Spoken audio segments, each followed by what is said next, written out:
Hey gang, so chapter 7 is about merger and acquisition strategies. I want to give you just a little bit of an overview in this video, and instead of giving you additional videos this week, I'm going to give you an exercise for you to go in and create some information on the discussion board. So trying to mix it up a little bit and not clobber you with videos. Okay, so we're talking mergers and acquisitions. We probably need to set the stage. It's been pretty popular for about the last 40 or 50 years.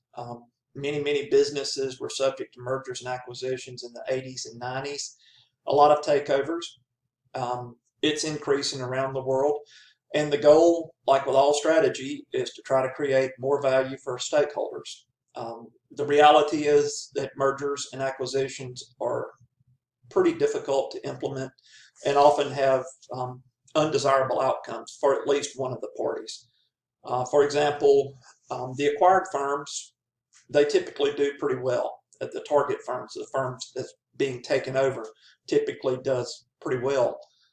But the acquiring firm, the firm that is doing the takeover, the firm that's spearheading the acquisition, generally doesn't earn any money on the return. The shareholders usually don't profit in any way. In fact, usually after the announcement of a merger, an acquisition, or takeover, it's pretty typical that the stock price of the acquiring firm is going to get down. It's incredibly difficult to estimate the value of a target firm. There's a lot of times there's premiums that are paid. That's to say that they pay more than the company is actually worth. That's why you might see a rise in the stock price immediately following the announcement, and why the shareholders usually get more than they expected. So just to kind of set the stage, there's three primary types of acquiring that goes on. When you've got a merger, you've got two firms. They're relatively co-equal. That means they're about the same size. There's not a dominant takeover, and they agree to integrate their operations. So you could think of a merger kind of like a partnership. On a personal level, I'd think of it like a marriage.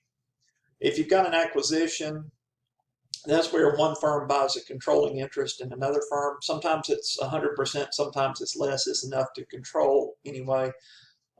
The goal with that is for the acquired firm to become a subsidiary or a portfolio business that becomes part of the new company. Usually the managers of the acquired firm report to the executives of the acquiring firm.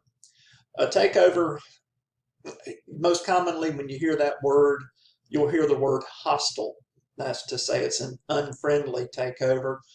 And with that, it's quite often that the target firm, the firm being acquired, didn't solicit the bid. They don't want to be taken over. So they're sort of unfriendly. The most common type of merger is the acquisition, where a more dominant firm buys a less dominant firm and takes over them. Okay,